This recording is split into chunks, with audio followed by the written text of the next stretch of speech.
Hey, welcome to Crazy Town. I'm the producer, Melody Travers. In this bonus episode, Rob chats with environmental historian Jenny Price about her new book, Stop Saving the Planet, an environmental manifesto. Thanks for being a crazy townie and tuning in. If you want others to get the Crazy Town experience, please hit the share episode button and send it to your community, or drop us 5 stars.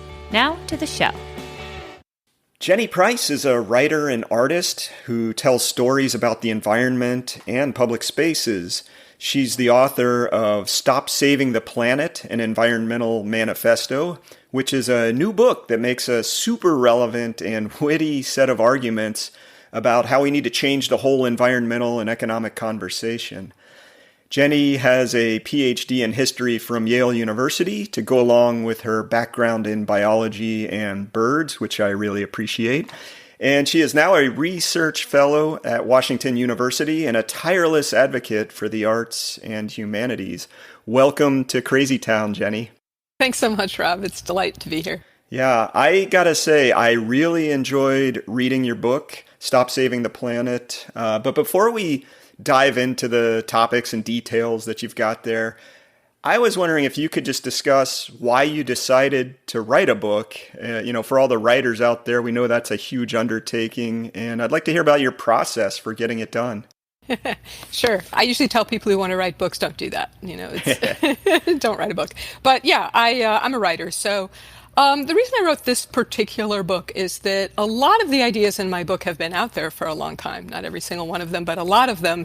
And environmental justice ideas about environmentalist culture, about how we have to think about economy and environment very, very differently. But a lot of it is in the academic literature, which can often be hard to read. A lot of it is in very good but very long books. And a lot of it is just sort of ephemeral. It's posts on social media, right? It's opinion pieces. So what I wanted to do is I wanted to write a book, that's lasting. And it's short, right? It's hopefully it only takes about an hour and a half to read. It's cheap. So cheap that the Amazon discount doesn't really matter. It's about $10. And hopefully it's fun. And the other thing I've done that I have never done before in my work really is to aim at young people. This is for my nephew's generation because as they are very, very tired of hearing these problems are going to be theirs, not ours, unfortunately. So it's really designed to be for young people as well. Process, wow. I am a drafter. I had the great fortune of taking John McPhee's. It's kind of a famous course on nonfiction writing when I was in college a long time ago. And that's when I learned to start writing drafts, and the idea that you can write very, very badly and no one ever has to see it until you want them to. So he kind of created a monster. I write draft after draft after draft after draft. And this is a very short book that I spent a very long time writing, because I think it's actually much harder to write short books. It's actually much harder to write short than long, and I have a stack of probably a good 6-8 inches just of trying to get like the first 8 pages to work. Yeah, no, I really appreciated that. When I got a copy of the book, I thought, well, I have a lot of things to read. We all have our lists and things we want to get through and topics we want to understand better, but your book really cut through a lot of the fluff and gets right into the heart of it, and you do so in a matter, like you say, that's fun to read. It's easy to get through, but it's really poignant, and we're going to get into that in a little bit. But I wanted to hit you with one of my favorite passages in the book, Stop Saving the Planet, where you point out, I'll put this in quotes, the logic behind green consumerism. And I found this really funny. You were talking about the Energy Star program, that's EPA's program to certify consumer electronics.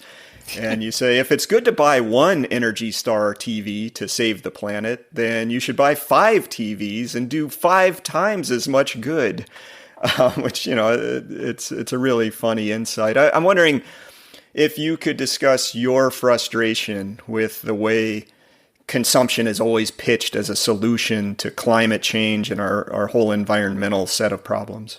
Sure. Yeah, absolutely. That's one of the big points in the book. And sure, it's sort of this idea out there that the more energy you use, the more you can save, which I suppose is true, but it's probably not going to do much about climate change. So just to frame it a little bit, the book is really about why very few of the strategies to fight climate change and our other many environmental, very urgent, almost existential environmental crises aren't working. What you're doing, what Exxon is doing, what our federal agencies are doing and our state agencies, why they're not working and why we need to stop saving the planet. So one of the main strategies that's not working is green consumerism. There's this idea that we can sort of shop our way out of climate change and that we can replace runaway consumerism with runaway green consumerism, and then it will all be fine. We can replace a jillion cars with a jillion slightly less toxic cars, and it'll all be fine, and it's fairly absurd. I think there are three kinds of nonsense solutions out there, three kinds of sort of nonsense ways that many people, often with good intentions and sometimes not, are trying to save the planet. And I think runaway green consumerism actually plugs into all three of them. And one is trying to focus on individual change at the individual level rather than on systemic changes. This idea that you personally can stop climate change in its tracks from your kitchen, right? And a lot of people, of course, have critiqued that.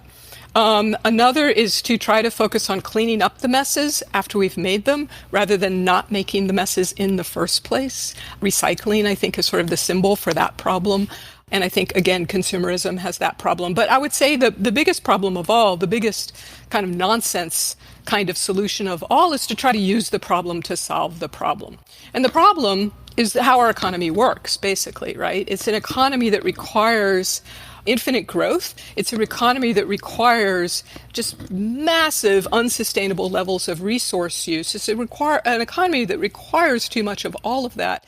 And consumerism is at the heart of the problem. It's an economy that requires very, very high levels of consumerism and of production of throwaway crap, basically, right? So basically what we're doing is we're using an economy that is basically hardwired to ignore social and environmental costs, an economy that's designed first and foremost to maximize profits rather than to make sure that everybody has the resources they need to thrive. We're using that to try to solve the massive social and environmental problems that economy, in fact, creates. And a lot of strategies fall under that rubric: carbon offsets, carbon trading, green consumerism. A lot of those, yeah. Yeah, you are really speaking my language here, which is, hey, we've got to change what we're doing with our economy, which doesn't mean be a better actor and buy better products. It means, like you say, changing the whole system, changing it so that growth isn't required, changing what it is we measure, how we go about transactions, how global we are going to be versus local, all of that. I think to point out some of the cleverness with which you approach these topics, I wanted to, this is a bad segue, but I want to talk about strawberries for a second here. You have this awesome juxtaposition in the book that I think is really about this bigger thing, the economy, but you've broken it down to how we produce and eat or consume strawberries. And you talk about how it works versus how it could work. And basically, it works through profit maximization. And the idea is we've just got the wrong purpose. I wonder if you could talk about that example a little bit, and and maybe that gives us a better idea, rather than what we're talking about, these big nebulous things like the economy. Sure. Well, the economy, just to start out with that, when you have an economy that's designed above all to maximize profits, then what we have is an economy in which nothing is about what it's supposed to be about, right? So growing strawberries isn't primarily about growing and shipping, and selling strawberries, which should be like about growing delicious, nutritious food, right, at a reasonable cost. It's about maximizing profits. And so what do? They pour pesticides on the strawberries. They pay people incredibly poorly to plant them and to pick them. You could go through the entire chain between the field and you, right, when you actually eat that strawberry. And so what we get is like really bad strawberries that have been really unethically made and shipped and sold and all. Yeah, almost taste free, right? Right, exactly. And the first time that you ate a real strawberry, you're like, oh, wow, that's what a strawberry is supposed to taste like. But, nothing is about what it's about. Chairs aren't about chairs, and T-shirts aren't about T-shirts, and healthcare isn't about healthcare. I mean, the people who are making most of the healthcare decisions for us are people who only profit when they deny healthcare, when they don't provide healthcare. That's insane, right? Yeah. And that's not a sustainable way to provide good healthcare. And if you actually read the annual reports of health insurance companies, which I had an opportunity to do at one point, they barely mention the word health because it's not about health. It's about maximizing profits for shareholders. So, I mean, I'm not the only person to say this, my goodness, that, in this economy, in the economy, Rob, Yeah. that big arm wavy thing, nothing is about what it's, supposed to be about. And that's a huge problem. Yeah, well, and the idea also contained in the strawberry example is, loading this product onto a container ship, putting it in a bunch of plastic cartons inside those bigger shipping container units, whipping them all over the globe versus, a delicious, organic, well-tended strawberry that was grown by a farmer in your local neighborhood. Yeah, the book has 11 reasons to stop saving the planet, and we can talk about that title. But it also has 39 ways to stop saving the planet. And a lot of those 39 ways are redefine environment, redefine economy. They're about thinking differently. And one of those is redefine efficiency, because that seems like the most inefficient way you could possibly deliver a strawberry to your table, right? It seems unbelievably inefficient. But that's considered to be the most efficient way because apparently it's the most efficient way to maximize profits. But if we define efficient, we stop defining efficiency only in terms of maximizing profits, and we can think about it differently. Yeah, for sure.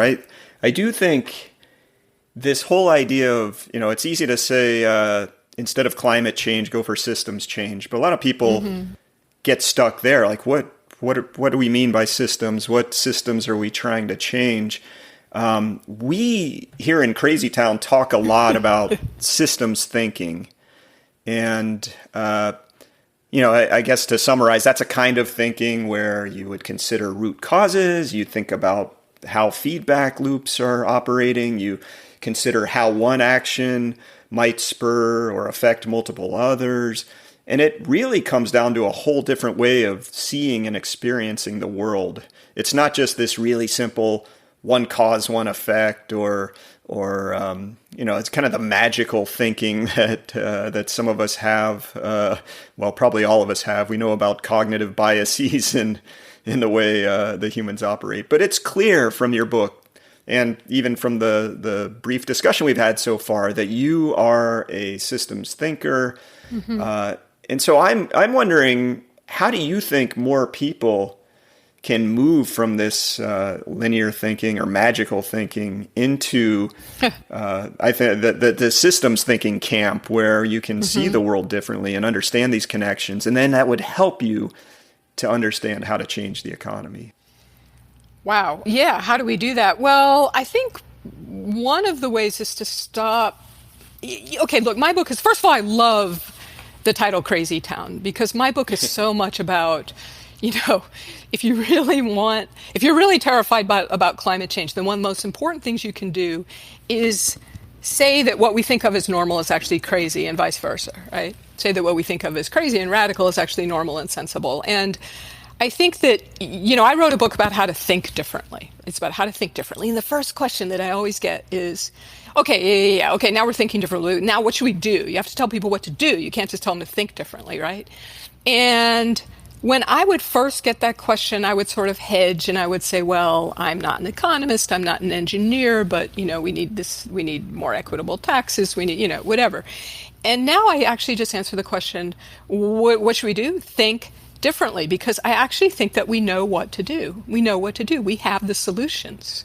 We know how to create more equitable economies. We know how to make industrial products less toxic. We know how to do regenerative agriculture. And the problem is, to me, the question isn't what to do, it's why aren't we doing it? And that has everything to do with how we think about the world. And one of the key ways, as you're, saying, is to think bigger, think systemically. I think particularly Americans have a tendency to think about individuals, right, in terms of problems and solutions. So we blame individuals for the plastics problem, which is absurd, And Coke does that, right? Coke tells you that you personally can solve the plastics problem, and they're creating 3 million metric tons of plastics every year. It's absolutely absurd, and yet people believe them, right? Because we have this insistence in this country that I personally can solve climate change from my kitchen, that I am the problem and I am the solution. So think differently, think systemically, zoom out. Just other examples. Food delivery. We say, oh, but we have to deliver our food. I know it's environmentally, really wasteful, but we have to, do takeout and deliver our food because we just don't have any time. The question is really not why do we need food delivery, but why don't we have any time? Why doesn't anybody have enough time to make dinner? It takes 20 minutes, right? And yet nobody has 20 minutes. Why are people working so hard? Why are people working so many hours? Why don't we have parental leave? Why don't we have, all these things that other countries have? Or to say, well, I have to buy it on Amazon because it's cheaper, right? But if you think bigger, if you think systemically, that vacuum on Amazon is actually more expensive. It's just that you're not paying the extra costs.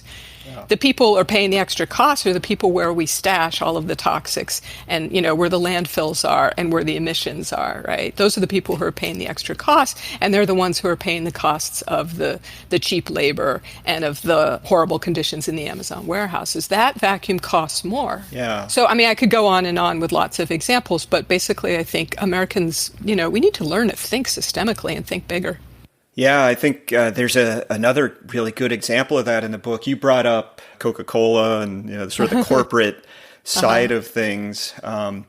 There's a fun part in there where you're talking about some of our highest polluting companies, Exxons and Cokes and JP Morgans, the companies that invest in the fossil fuel economy.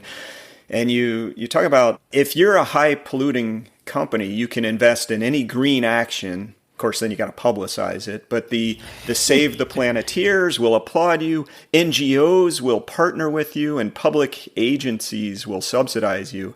And then you use this really good, almost like an arms race among mega corporations to build LEED's certified headquarters. These energy efficient headquarters, while they still go about whatever super harmful business they're out there doing.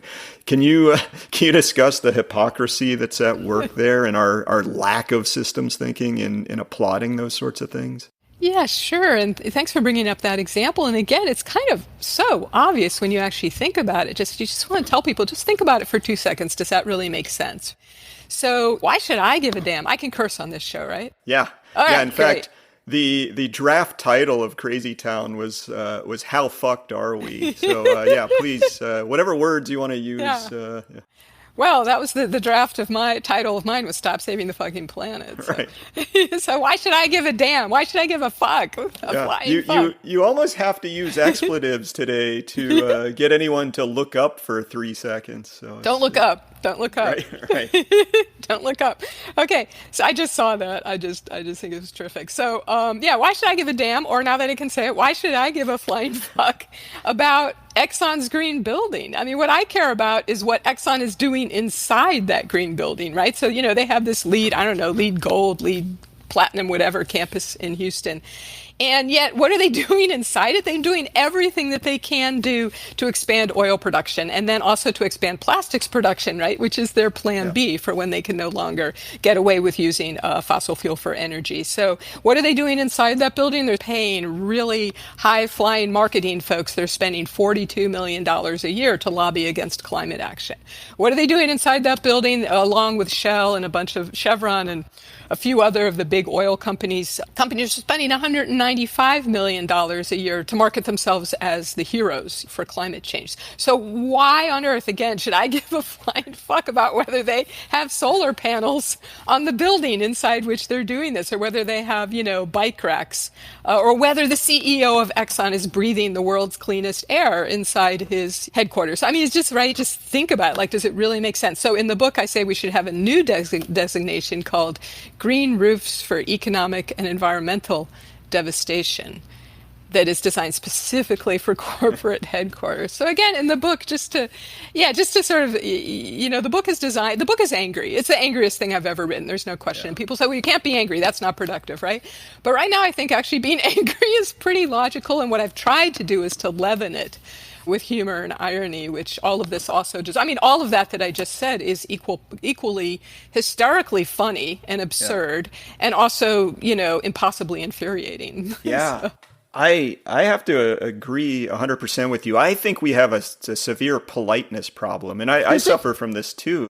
I want to applaud this cool new building or this high-tech Band-Aid, if it's even that much. And I've met people, really well-intentioned people who are working in jobs where they're like the sustainability manager for a inherently unsustainable business, right? And you sort of like want to be nice and say, well, thanks for getting in there and trying, but maybe you should be working to dismantle that business or figuring out some other way to do it. I've often thought the feedback is all wrong. It's kind of like when you see one of those really big, say like a big Dodge diesel pickup truck where they've taken some of the emissions controls off and it shoots out this plume of black smoke. Like basically the emissions, the tailpipe should just be fed directly into the driver's space in a vehicle like that.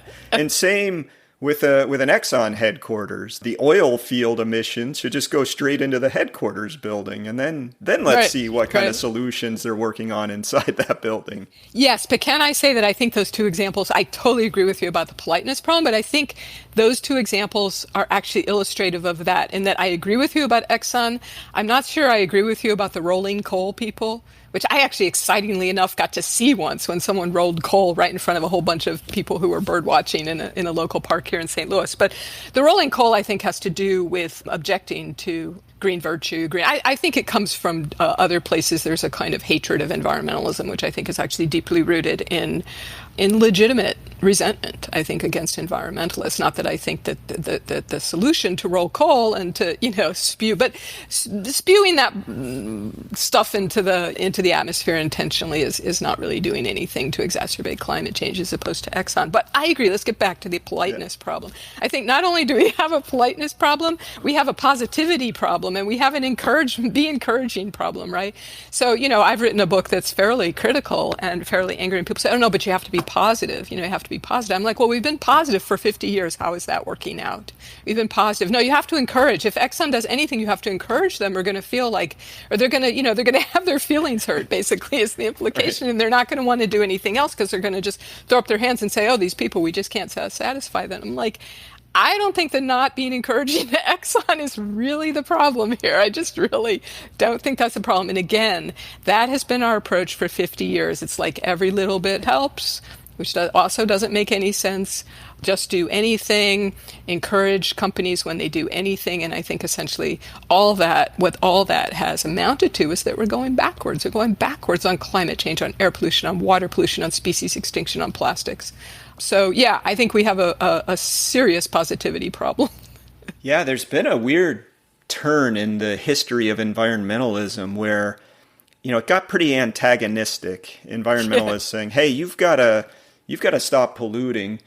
And then something happened along the way where it's almost like a regulatory capture where the environmentalists and the NGOs were sort of co-opted almost into partnerships with the corporations. And it's been weird, like Post Carbon Institute is not in that boat at all. We've kind of been sitting here still in the limits to growth. As you said earlier, you can't grow an economy infinitely, and seems like a no-duh kind of thing, but it's so antithetical to what the country is trying to do, what the corporations are trying to do, and therefore what most of the people are trying to do. And so, like you say, for the last 50 years or so, we've switched that tactic and said, oh, let's buddy up with these folks, and it hasn't worked. Talk about not working well. I mean, we're looking at existential threats now on a global scale. So, it does beg for some kind of change in the tactics. And that's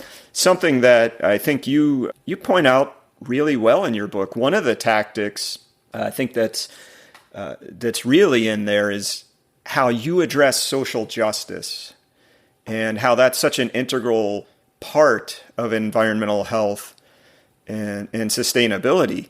I mean, you raise questions like, if I can pay to pollute over there and offset it by not polluting over in this place, Well, guess who's getting the brunt of that pollution? Obviously, it's people who don't have power, people who don't have money or lots of income and wealth. So I'm wondering if you can talk about the weird trades and games in modern environmentalism that seem to justify exploitation of specific people in specific places. Yeah, absolutely. And this book, really, at the core of it, it's an environmental justice book, or what are people calling it now? Intersectional environmentalism, or whatever you would like to call it. But trading and offsets, I think, it's the... So again, I said there's 11 reasons to stop saving the planet, and one of those reasons is how trading and offsets will never work. And it's probably, if you noticed in the book, I don't know if you noticed, it's where I actually get the angriest, because it's just infuriating. And part of it is because this is the policy of choice for states and for countries. And countries are joining the bandwagon, hopping on the bandwagon very quickly. And that's terrifying because it will never do anything. It'll probably just make the problem worse. So anyway, what does it have to do with social justice? Well, trading and offsets are what I call these whole planitude strategies in the book. I talk about whole planitude a lot. Pretty much the second half of the book is about whole planitude. And whole planitude is the idea that we think about the environment, right? It's just something out there. It's the environment, right?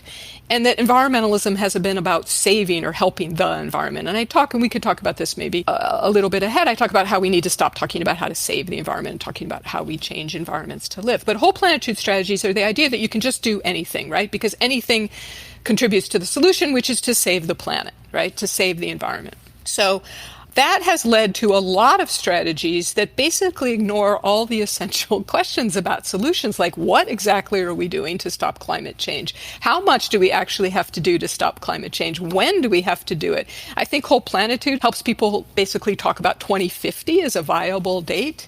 2050, which is way too late, way too late for really implementing climate strategies, and the fact and most of the people who are saying that will be dead by 2050, which I think we should be talking about 1970, right? Or right, thereabouts, exactly. Right? Yeah, we should be talking about having a time machine. That's a very, very good point. And I firmly believe that nobody should be allowed to make climate policy who's over 40 at this point, right? Because they're going to be dead by all these deadlines. So, but the two of the big questions that these whole planitude strategies completely ignore are where and who. Where are we actually reducing emissions, and who is responsible for emissions? Who is actually suffering the consequences? And so, every environmental justice organization in the world, practically, maybe there's one or two, but pretty much every environmental justice organization in the world argues against trading and offsets as a strategy for reducing emissions. And they say that what it can do is to actually increase emissions in the places where emissions are already highest, which is low-income communities, right, which is our sacrifice zones.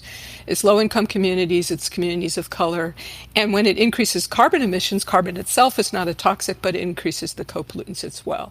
Now, if you look at what's happened in California, which has this supposedly, what people still unbelievably call a cutting-edge climate plan, which I think they passed in 2008, but they started their trading program in 2012.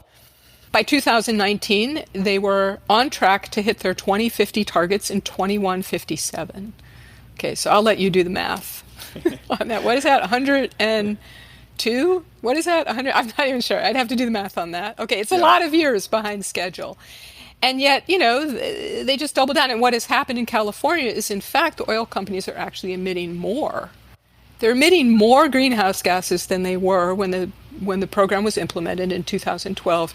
And they're emitting predominantly in the communities that already have the highest emissions, which is the fence line communities, which is the sacrifice zones in the Central Valley, in Oakland, California, and South LA, places like that. So trading and offsets this idea of solving, it's kind of like telling your kid to clean his room, but you're in California and he's in Ecuador, right? How's that going to work out? There's so many reasons why trading and offsets won't work. We're pouring billions of dollars into an economy that is inherently designed to do bad things with that money. Once that money leaves your hands, leaves the auctions.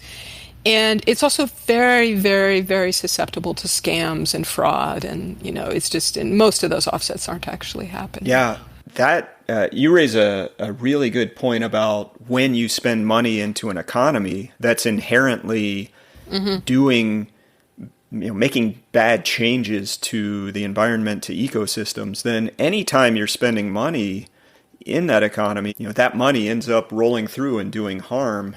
It's, again, leads back to why we need a change in the system. It's not like any one actor can do anything when the whole economy is set up to alter habitats and alter the chemistry of natural environments in ways that are so damaging.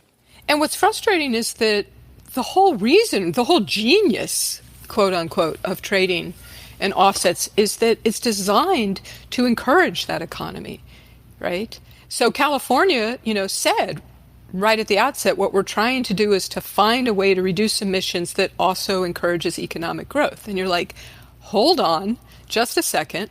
Economic growth is the problem. I mean, it was someone back in the 60s who said, actually wrote this down, anyone who believes in infinite growth on a finite planet is either, what is this, mad or an economist. Have you ever heard that one? Yeah.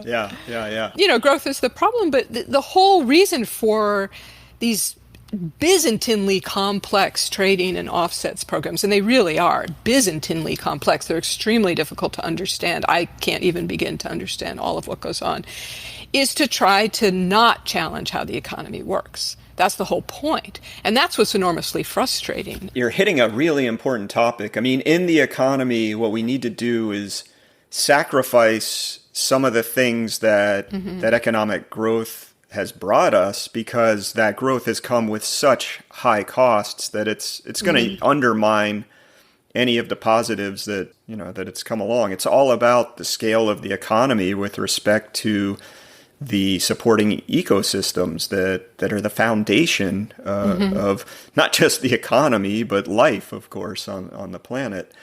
And I want to talk about that, that idea that you brought up a little bit ago of sacrifice zones on the social justice front, and how we've taken specific places and those in power are basically assigning these sacrifice zones, which is kind of skews the whole idea of sacrifice. I mean, to me, the idea is it should be a shared sacrifice where we all decide, okay, we're going to stop doing this thing so that we can get these benefits for everybody.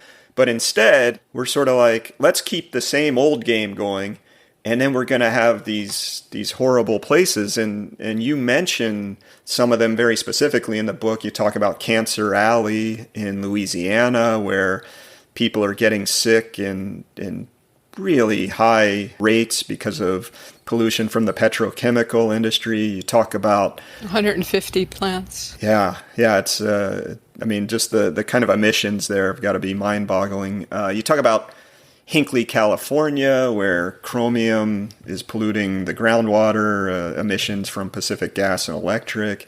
You talk about the scars of coal mining in Appalachia. You talk about the South Valley of Albuquerque, New Mexico, which kind of serves as the waste repository for the whole region. And you got others, the south side of Chicago, Flint, Michigan, the Crow Reservation in south central Montana.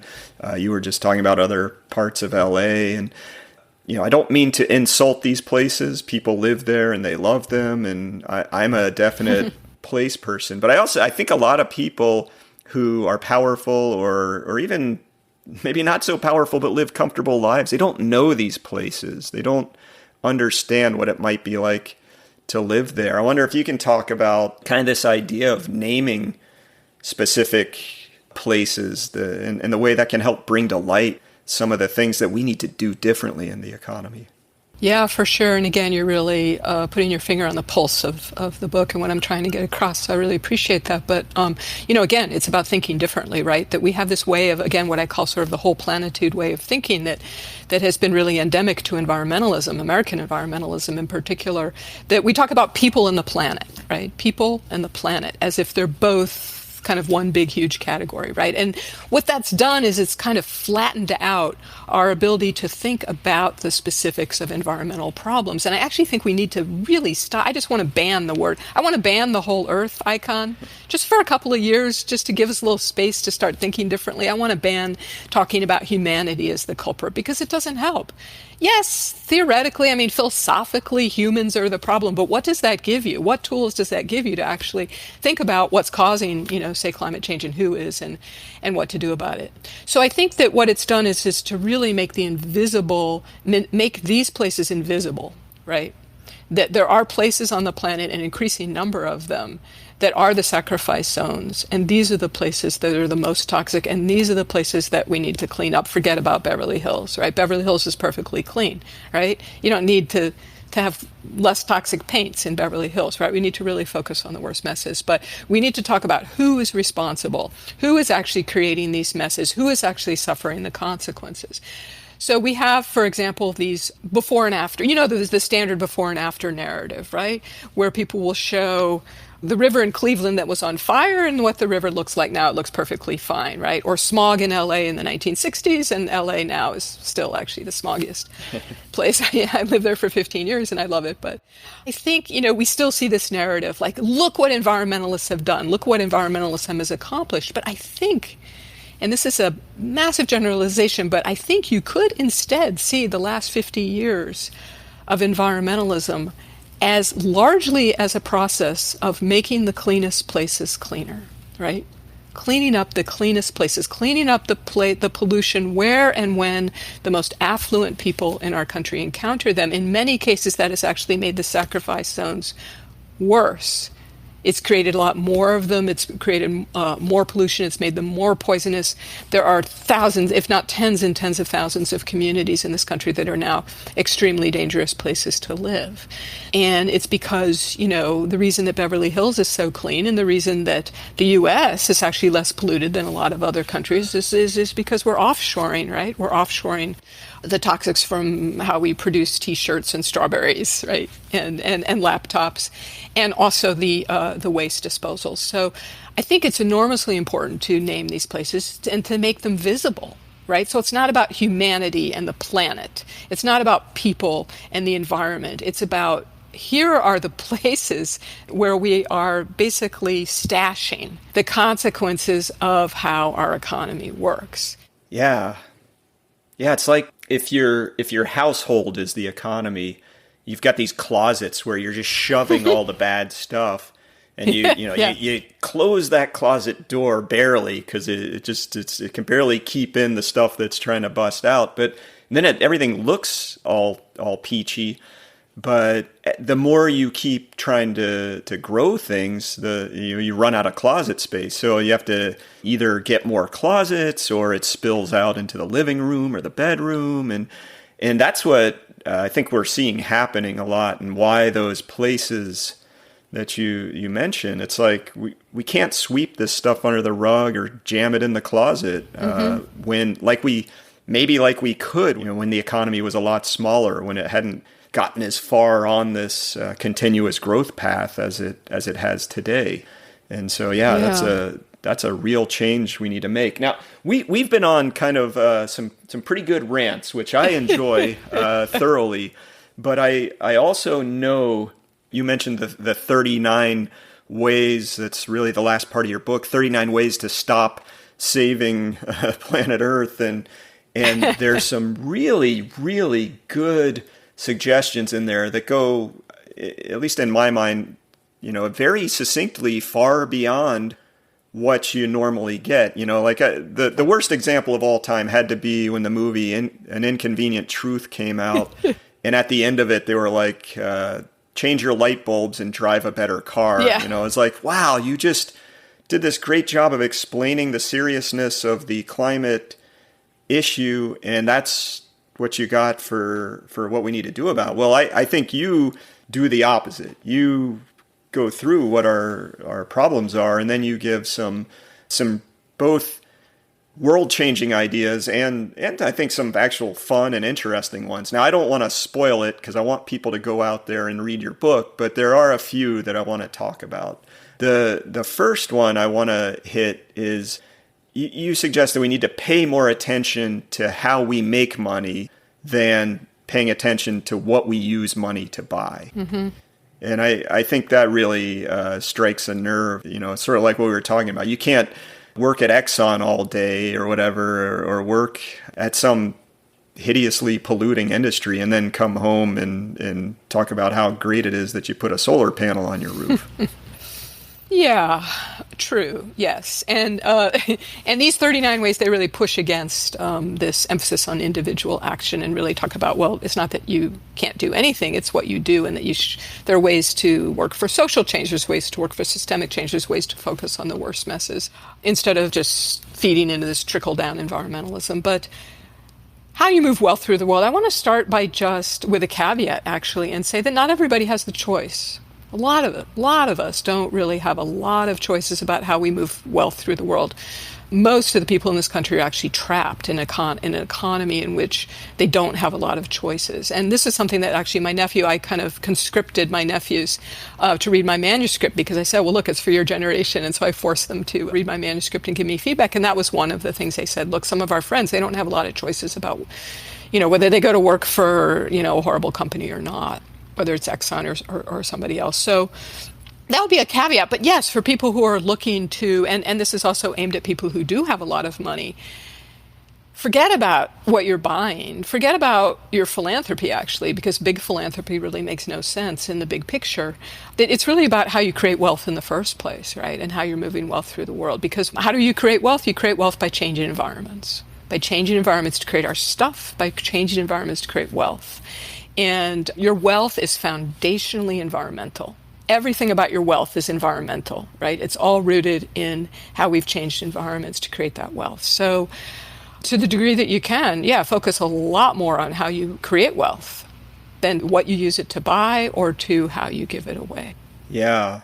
Try to be conscientious in how you work mm-hmm. and bank and invest. And, in some ways, this is how the system's rigged, right? It's rigged so that it's considered good for you to invest your money in the stock market and whatever companies' prices are rising at the fastest rate. And then once you've done that, you've made all your wealth, come around and be a philanthropist or buy a better car or a better house or whatever. Mm-hmm. And that just doesn't make sense. What we need is the economy to be different, to have organizations in the economy that are really trying to minimize pollution and minimize the way that they change environments unsustainably. I mean, I think like Anand Giridharadas, his wonderful book Winners Take All is really terrific, a book about the problems with big philanthropy. And I say this knowing that my entire career has been made possible by big philanthropy. Like I said, we're all trapped inside the system, including a lot of the foundations. But just take Bill Gates, right? Our hero, right? Our great hero, Bill Gates. What does Bill Gates do? He makes an unbelievably obscene amount of money by basically pursuing business practices that are socially and environmentally devastating, and they create all kinds of problems. And then he takes 2%, say, of that money, puts it into a foundation. The foundation takes and gets a huge tax breaks, right, that impoverish our public coffers. And then they invest 98% of that money in the exact same companies that have business practices that are socially and environmentally devastating, that are causing climate change, that are piling up plastics in the ocean, et cetera, et cetera. And then they take 2% of it and they give it away to try to tackle climate change and the plastics problem and health problems and, and such and such and such. And it really is. It's really absurd to the point of obscene. And yet what happens? He becomes Saint Bill, right? He gets lauded as, oh my God, he's so generous. He's so, right? And who elected Bill Gates to solve our health problems? And in fact, the Gates Foundation, as article after article after article has shown, has actually made a lot of health problems around the world worse. Of course, half the population thinks he's trying to infect you with some kind of nano chips that, will track your movements. Well, metaphorically speaking, anyway. Right. One of the other 39 ideas in there that certainly strikes a chord with me is you suggest becoming an ecology geek. And that hits me on a few levels. One is, it's first fun and interesting to me. But on another, I think ecology is one of the subjects. Once you start pulling on a thread and it kind of unravels this thing and it leads to that thing and goes over there. It's a very much, if you get into ecology, you really get into systems thinking, because that's really the only way to understand ecology. Yeah, for sure. Look, I'm a nature girl at heart. I got into all this originally just from loving being outside and loving going to wild places, and sort of had wilderness as my religion when I was younger, and then made the mistake of going to graduate school in history and studying with a wonderful guy called Bill Cronin, and realizing, and sort of having my whole religion come tumbling down around my ears, and spending the rest of my career talking about how we need to stop thinking about how to save environments and really think about environmental problems differently. But I am still a nature girl, and I still get really excited by blackburnian warblers.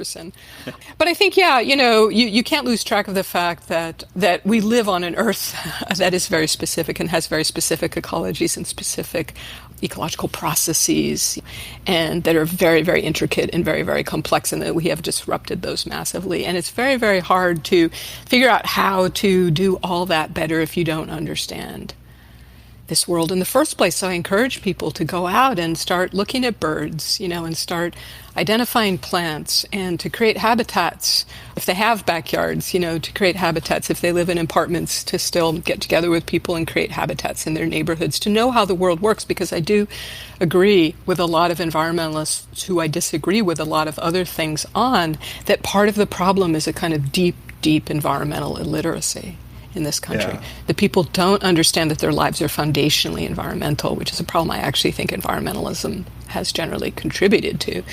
Yeah, and you need to know also where your water comes from and where your energy comes from, not just, what the birds are outside your house. Yeah. And I got to say, it can be so inspiring, the interactions that you might have with say, a creature that you come across in the wild. You mentioned a blackburnian warbler, just looking at a beautiful bird and trying to figure out its habits. And I've had some run-ins like with a mountain lion, and it's just such a memorable and visceral experience. And it's the thing that builds some of the stories of your life. And yeah, it's something that a lot of us have lost touch with. Even those of us that are really into it, I feel like we don't get enough of it, spend more time at the desk than you do in the woods.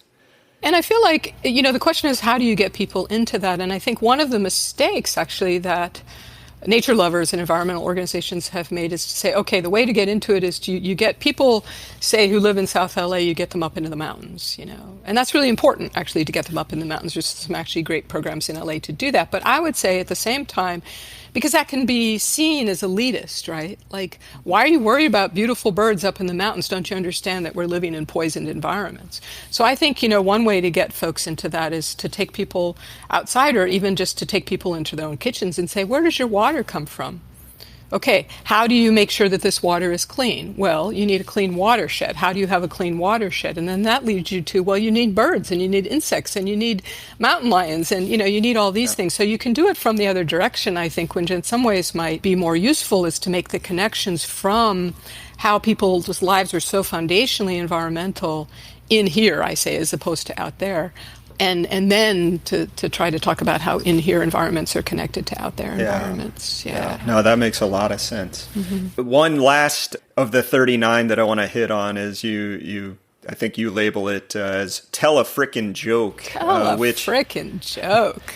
Which to me is also near and dear to my heart, because humor is just one of the languages that I think we can use when discussing such heavy topics. I mean, it can get, you can get pretty downhearted thinking about the existential threat of climate change or the potential of collapse. It does take a genius to understand that. So, and it's not, maybe it requires a little finesse, which I'm not that great at, but finding a way to laugh while covering these kinds of topics and having those meaningful conversations. I think it's a really important thing, not to take ourselves so seriously and have some fun along the way.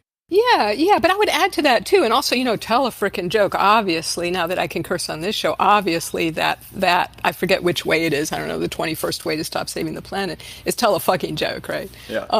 They wouldn't allow. I couldn't curse in the book, but I came close. Actually, I do, but I can't use that word. So yeah, part of it is just all of us are so tired of this greener than thou-ness, right? Which has not been productive at all. But also, I mean, even the people who are greener than thou are tired of, greener than thou-ness. But also, I think I would say that not being able to appreciate irony is dangerous, especially in 2022. We're in 2022 now, right? Yeah. That is a dangerous thing. That there are really important things that being funny can do, and we see that with your podcast. We see that with Jon Stewart. We see that with John Oliver. That being funny, humor is a great way to point out hypocrisy. It's a great way to get people to think differently, to get underneath the most deeply powerful and rooted assumptions that they take for granted.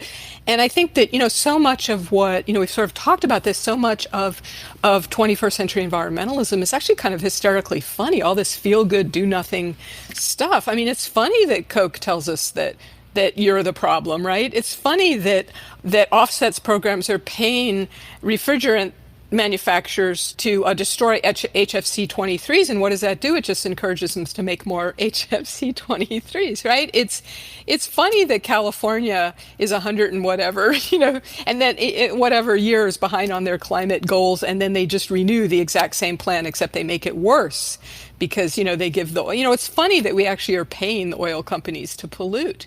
Green growth is an hysterically funny phrase. So is clean coal. So is net zero for that. It's funny that Shell's net zero goals alone, according to an article I read by Ben Ehrenreich, which is just fantastic, it would take an area larger than the country of Brazil for tree planting. It's funny that we're going to need 3 or 4 extra planets to accomplish oil companies' net zero goals. So these things are like hysterically funny, and I think they're also, like we said, kind of infuriating. But humor it's a tool. Yeah, it's like modern environmentalism's putting the moron in oxymoron. Yeah. It's unbelievable, yeah. And the oxy green and oxy. Growth, clean coal, right? Yeah. So, what you do isn't just, I honestly think that what you're doing, I'm going to say, is actually much more serious than that. It's, as you know, right? It's having some fun. It's saying, look, let's be human. Let's have some fun. But I also think it's using one of the most potent, powerful tools that we can possibly use to try to get people to think and act differently. Yeah. Well, thank you for your work in writing Stop Saving the Planet and Environmental Manifesto. It is funny, it is angry, and it is short, so and a good, easy book to read, but with lots of big systems thinking ideas. So I really encourage people to get it. And I want to say thanks, Jenny, for coming by and sharing some rants and some fun. Yeah, thanks so much, Rob. This book's all about having conversations like this. So this was a lot of fun, and I also really appreciate it. Yeah, thanks. Once again, Jenny Price is the author of Stop Saving the Planet and Environmental Manifesto. Please give it a go. And Jenny, best to you. Thank you so much.